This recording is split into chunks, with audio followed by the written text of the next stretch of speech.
All right, so here we see an excellent presentation or use of misdirection for the effect of suspense with very plain contemporary language. And whereas comedians get excited about one or two callbacks, there's at least 3 or 4 in just this brief section. Chapter 1, The Call to Adventure. I can smell the saltwater rot each time the shore bounces off my temple, each time it grinds into my cheek, and it must be a Volcom Creedler because its owner is a professional surfer sponsored by the surf brand Volcom and has been forever. But I don't have the luxury of looking over and finding out because I have to concentrate on driving in a straightish line. Don't fucking say anything. Don't fucking tell him anything. The kicks are now accompanied by shouting. Don't fucking, and the giggling and then more shouting. He'll fucking write about it. He's a fucking surf journalist. As the shoe retreats for a moment, I sigh, readjust the rearview mirror, and study the gyrating ball wedged up against the car seat in the back seat of my Volkswagen Jetta wagon. The professional surfer is wearing a black sweatshirt featuring Volcom's new tagline, "Live for this," and I see it getting ripped while his tan arms try to protect his ribs from a barrage of jabbing, pulling fists, bushy hair everywhere. Don't fucking surf, journalist. To be honest, I'm amazed that this particular surfer is still sponsored at all. Volcom sold to a French multinational carrying a few years ago for 600 million, and by many accounts is not performing up to expectations. The luxury group hoped to position it next to its other brands, Saint Laurent, Gucci,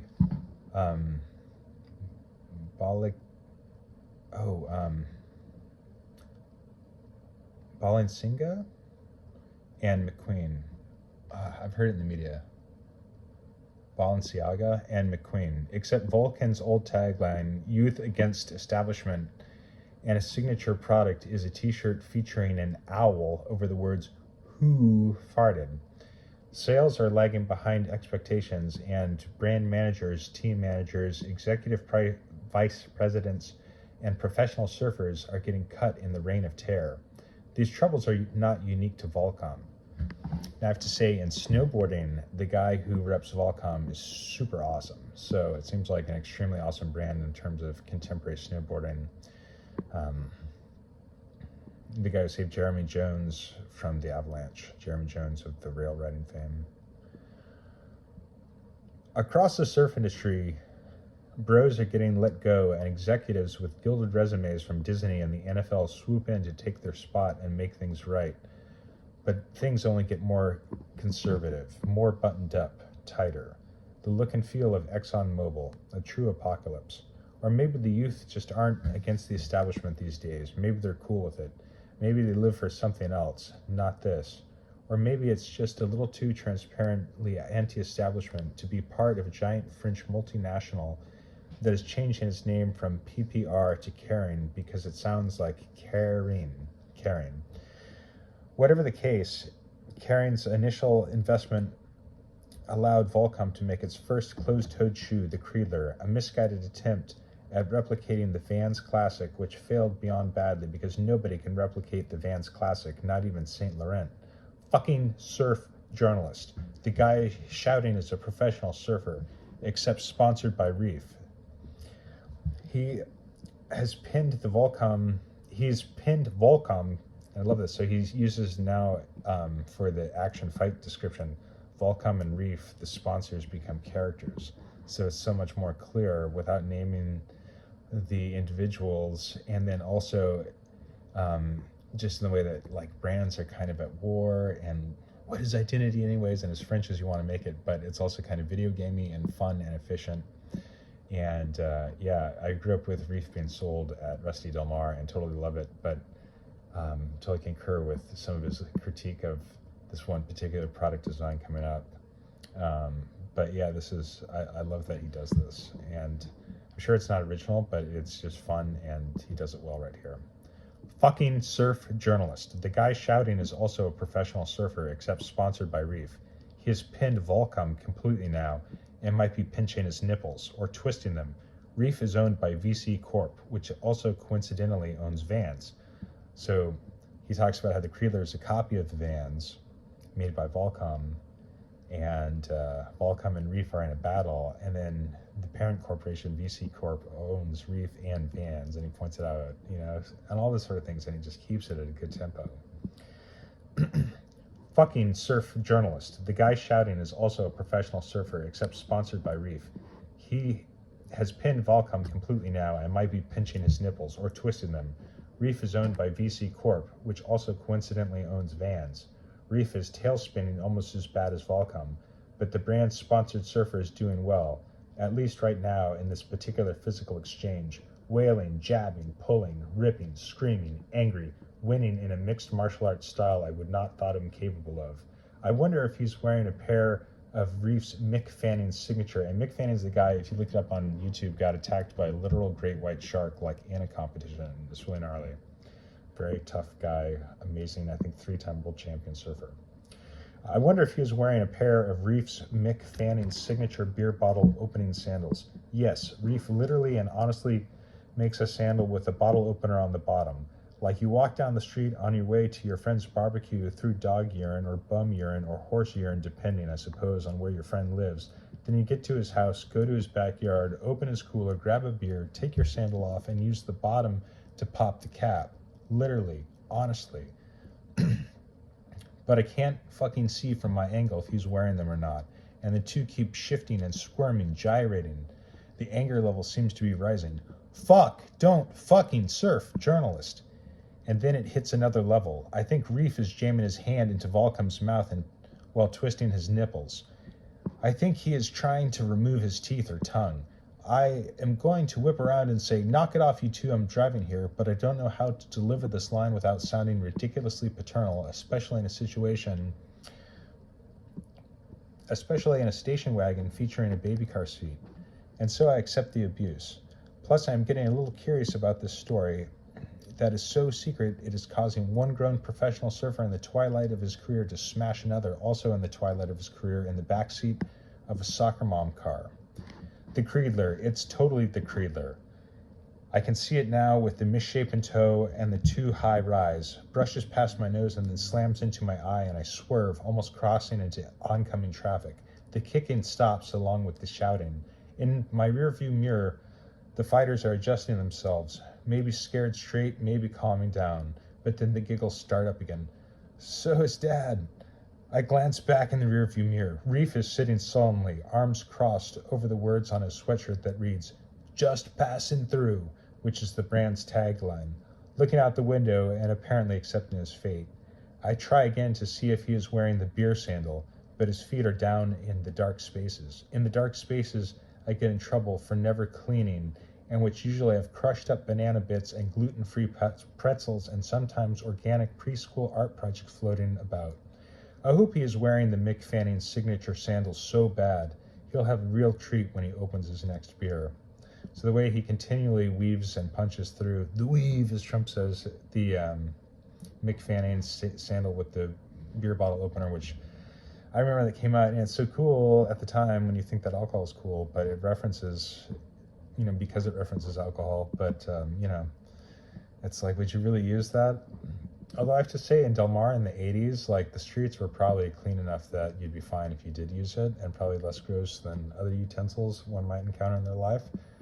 But it's pretty silly, man.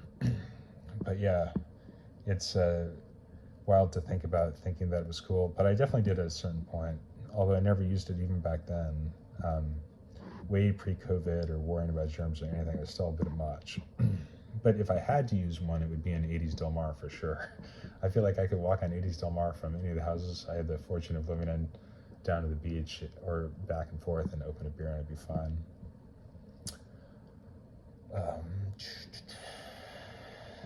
I hope he was wearing the Mick Fanning signature sandals so bad he'll have a real treat when he opens his next beer. Volcom is sitting upright and trying to get it out between fits of glee this is great too in a physical description. Volcom is sitting upright and trying to get it all out between fits of glee, but still in a protective hunch, waiting for the pain to potentially start again, in the traditional pose of youth against establishment, which was the Volcom slogan, as you recall. I don't think I should do the Australian accent out of respect, but his old mate was out walking with one of his friends in the bush near Bluey's, right? They were near Bluey's. He looks over at Reef, who is not able to provide help. But then Volcom doesn't need it because he remembers suddenly. It was Bluey's, because they have all those koala crossings in trees and over the road there. So the two of them were walking together, and a friend asked them if they knew that the koalas were getting STDs and heaps of them were dying. And old mate didn't believe him at first, but then he kept going on and saying shit like, yeah, it's chlamydia and heaps of them are dying. But the worst part is that the drop bears are getting it now too. The old mate said he didn't believe it, but later he was caught out in the pub he was having difficulty containing himself, with a dinger on his head. He is laughing so hard now, his spasms are shaking the car while Reef angrily yells, fuck you, fuck you. He's going to fucking write about it now, thanks. And not in a funny, joking way either, leaving me to really wonder how the hell either one of them thought that this story was possibly interesting to anyone, especially an American. It is only by the grace of God and enough time spent living in Australia that I can piece together the narrative by half understanding the pertinent bits. Drop bears are a regional folklore. I think maybe carnivorous koalas that drop from trees onto unsuspecting heads and eat them, or turn them into koala zombies, like Koopa,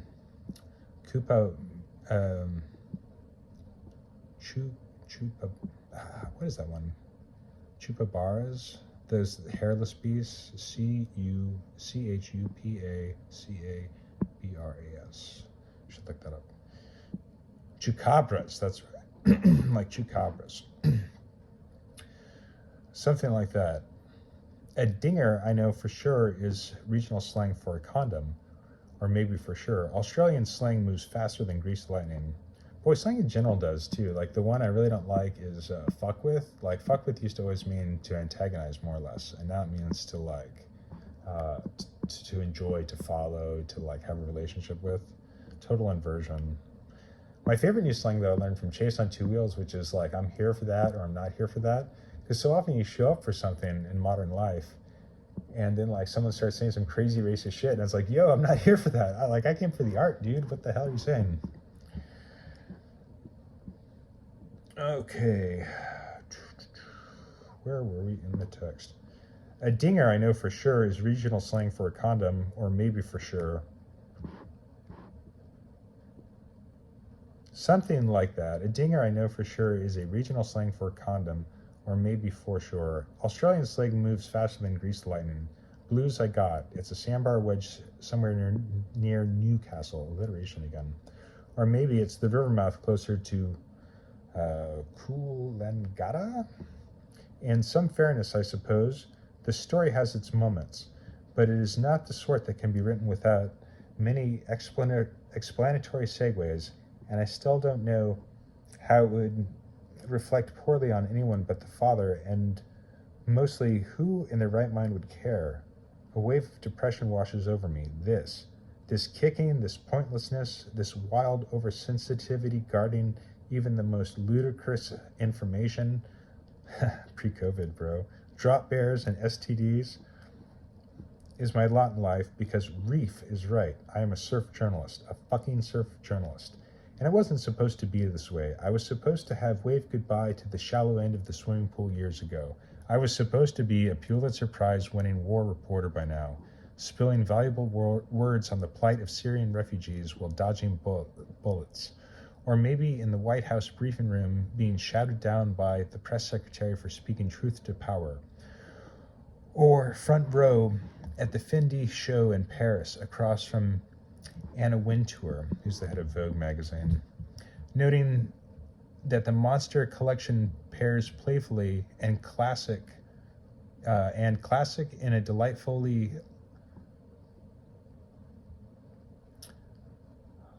Lagerfeldian way, I guess. Oh, like as in Kafkaesque.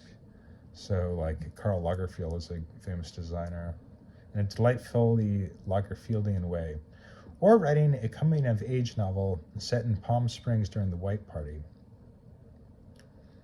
Which is that P. Diddy's thing? Ugh. Or scribbling my third New Yorker story of the year about the joys of fatherhood and winning yet another Pulitzer. Or anywhere but here. Thankfully, we arrive at our destination, the godforsaken Shorebreak Hotel in Huntington Beach. I wonder if that's a real place, probably. Pausing my tortured reflection, or almost pausing it, how does a surf journalist look at 60? Does he look like an asshole? Does he just completely cave and wear the Reef Mick Fanning beer opening sandal? Is drinking urine his penance for hanging on to a young man's game for too long? That's great, and yet another comeback to the Reef sandal just when we thought we were done with it. How does a surf journalist look at 60? Or 40-something? Does he look like an asshole? Does he just completely cave and wear the Reef Mick Fanning beer opening sandal? Is drinking urine his penance for hanging on to a young man's game for too long? I park 4 blocks away in the first space I see, under a strange fat pine, and I am happy to leave, but nobody seems in a hurry. Volcom is still giggling. Reef is digging in his pants pocket, and he pulls out an inch-by-inch Ziploc baggie. Then he is dumping white powder on the Jetta's center console, organizing it into 3 straight lines, and then he is rolling up a dollar bill. He sniffs the first up his nose in one quick snort, hands the dollar bill to his erstwhile Volcom antagonist, and the sniff is repeated, and then up to me.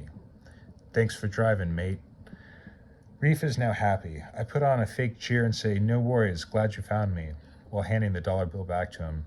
Go for it, mate, it's yours, he says, nodding to the lonely line. I'm good, I say. He shrugs, bends over, and takes care of what's left, then brushes the console off, rubs his finger across his gums, and opens the door. Minutes ago, he was smashing the shit out of his friend so some non-sequitur weirdness could stay hidden from a quote-unquote surf journalist. Now he has just finished smashing a good bit of blow, and dried apple juice, kid dirt from an organic preschool, and God only knows what else without even pausing. Oh, that's funny, right? So he's talking about the shit on the console of the Jetta. Go for it, mate, it's yours, he says, nodding to the lonely line.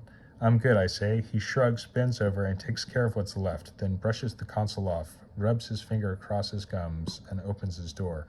Minutes ago, he was smashing the shit out of his friend so some non-sequitur weirdness could stay hidden from some, quote, surf journalist. Now he has just finished smashing a good bit of blow and dried apple juice, kid dirt from an organic preschool, and God only knows what else, without even pausing. It was kind that he offered some up, though. Australians, even the complete derelict, are usually generous. When I was very young, also my experience with rugby and skydiving and whatnot, when I was very young, my family took a camping trip down the California coast, and in the redwoods we ran into some Australians who had locked their keys in the car. They stood outside of it very frustrated, not knowing what to do. My dad, having insisted on only ever owning old and perpetually broken down cars, quickly fashioned a small hook out of a hanger, fished it down the door, and popped their locks. They were so grateful that they gave him a giant can of Foster's. There was just one of those in the parking lot outside of the gym, probably from someone experiencing unhousing, but it was funny because I hadn't seen one IRLs in a long time, and made me laugh because it is so wide. He took it, thanked them, and we got back on the road. I sat in the back seat, leaning over and staring at that can of beer. They had pronounced it beer, spelled in the text B-E-E dot. Thanks for your help, mate. Here, take a B-E-E ellipse, beer. I couldn't believe my dad had taken it. I'd never seen him with alcohol in his hand. I had never seen him drink, and as far as I knew, he never had. We were Christians, and Christians didn't drink, smoke, swear, or gamble. But there the Foster sat next to him on the bench of our 1981 Ford Econoline, big, glistening, still cold. It represented all the sin in the entire world to me, all of hot's hell fire. At the next gas stop, he threw it away. I asked him why he had taken it and why he hadn't told him he didn't drink beer because we were Christians. He told me that they were just being friendly with what they had, and it was rude to turn people down to their faces when they didn't know any better. True, but also it's like, do you want to get in these reciprocal agreements? But I guess in this case he had done something first, so by taking the gift, he was allowing them to feel unburdened for opening the car door for him. And look at me all these years later, not following my father's footsteps, being totally rude. Well, he did the right thing. Being totally rude to two Australians who definitely didn't know any better. And then again, my dad had never gotten between Australian surfers and their cocaine, or any surfers and their cocaine for that matter. It is cherished far more than beer, far more than maybe anything except surfing. The two pursuits have become more or less synonymous, cocaine and surfing, surfing and cocaine. So synonymous, in fact, that I thought I might write about lines being done off my center console. The fact that I might, so synonymous, in fact, okay, they're saying it's not a potential liability to even write about. The two pursuits have become more or less synonymous, cocaine and surfing, surfing and cocaine. So synonymous, in fact, that I thought I'll write about lines being done off my center console doesn't even register as a potential liability, unlike the possibility of STDs being passed on to the unsuspecting via mythical koalas, which had created spasms of rage. Reef swings the back door open, and is followed by Volcom. And then I follow too, because I'm depressed about my urine drinking future. Another callback to the McFadden Reef sandal. Because I'm depressed about my urine drinking future, and I need to drown my sorrows in something proper. Or at least proper while I'm still almost young. We walk 4 blocks under palms and a tree that smells like semen, past Dr. Ding surfboard repair, past Chuck Dent surfboards, past an off-brand Asiable place, past North Shore Poke Co., and to the Shore Break. A monument to bad taste featuring a font not even a first-year design student would find appropriate. Think of North Shore in 1987 subplot. A colorway that screams, what? A restaurant named Zimzala. A restaurant named Zimzala that is getting changed into a restaurant named Pacific Hideaway, but nobody knows that yet. We walk up the stairs past giant portraits of professional surf stars that look like they were shot at a studio in Sears, to the packed bar, even though the surf industry apocalypse, the unrelenting reign of terror, everyone here is going to get fired tomorrow. It definitely says TH. Maybe that should be even through the surf.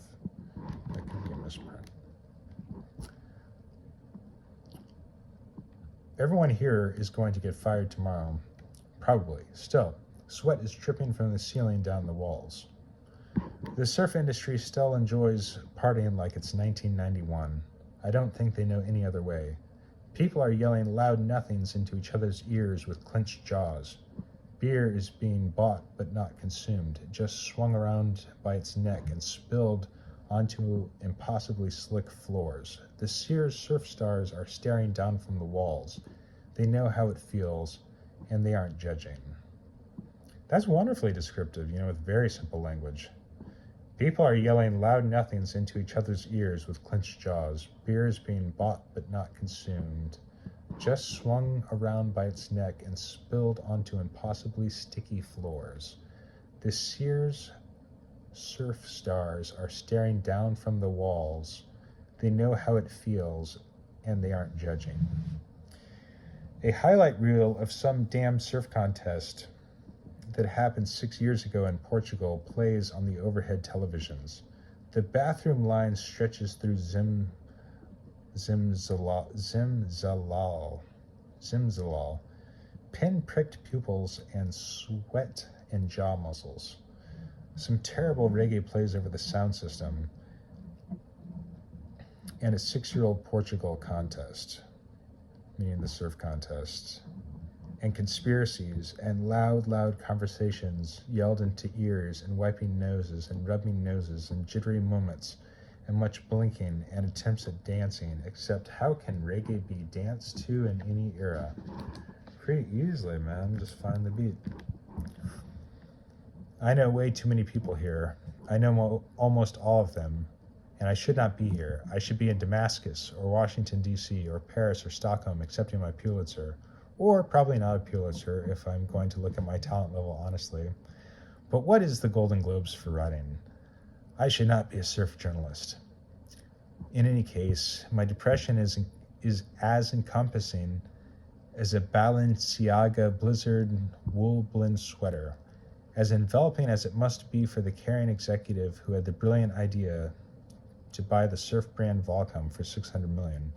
Caring, I think to myself as a pair of too serious for the moment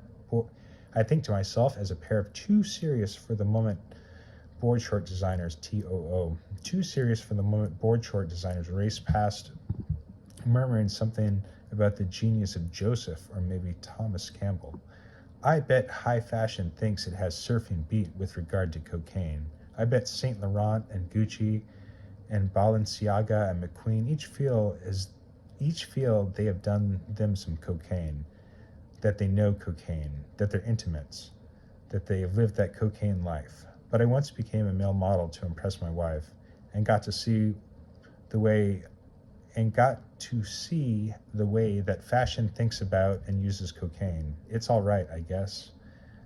They've done a pretty good job, but they're also fickle. Same with music, art, finance, politics, real proper sports, and the culinary industry. Sometimes cocaine is in vogue, and that's what everyone's doing. But then it falls out of style, and restaurateurs get into meth, artists get into an acid revival, musicians get into MDMA, the politicians find ketamine, the real proper sportsmen get some HGH and weed, and the financiers crush up low-dose naltrexone and smoke it while models indulge in bath salts. Surfing's flame for cocaine has never dimmed, has never even flickered. She has loved cocaine virtuously, decorously, passionately, almost monogamously since as long as I've been around. And I rack my brain while the surf industry jitters around me, trying to imagine two things more inextricably enmeshed. Vlad Putin and sick judo skills? No. While it certainly feels like a hot affair, those two have only canoodled since 1960. Donald J. Trump and hyperbole? A long time, yes. Donald J. Trump and hyperbole? A long time, yes. But the man also sometimes dallies in vicious understatement. Gay men and mustaches, a beautiful relationship to be sure, and maybe ancient, but not even close to monogamous. Surfing and cocaine are rare, like elderly, semi-perverse grandparents who have been married forever yet still can't keep their hands off each other. The room smells like 1991 and is packed with surfers necking beers but not drinking and trying to dance and talking loudly and rubbing noses vigorously while solving the world's problems, even though they are very paranoid that the world is out to get them. And I wonder if this is why I am still a surf journalist, that God wants me to share in a bizarre love story. A love story loftier than anything William Shakespeare ever wrote, or at least longer lasting. He's clearly being parodic, tongue-in-cheek. A love story with more heat than any Ryan Gosling has ever been in. A love story with more heat than any Ryan Gosling has ever been in. Are we missing something there? A love story with more heat than any Ryan Gosling has ever been in, including The Notebook. A love story that both sickens the stomach and soars the heart. Could it be? Is this my special purpose? What was I born to do? What was I searching for? Cocaine? With a question mark at the end. So yeah, the excellent misdirection, because of the title, when they start fighting and they're like, no, don't tell the secret. Of course, you're like, oh, it's going to be some, Miami Vice, sordid story. And then it turns out to be about the STD. And then he actually reveals what the social norms and the taboos are. And at the same time, has the subplot of the sandal, and then you also get to know him and his father and his ethics and something about his family. It's very well done. And also the 1991 atmosphere and this sort of liminal space of transition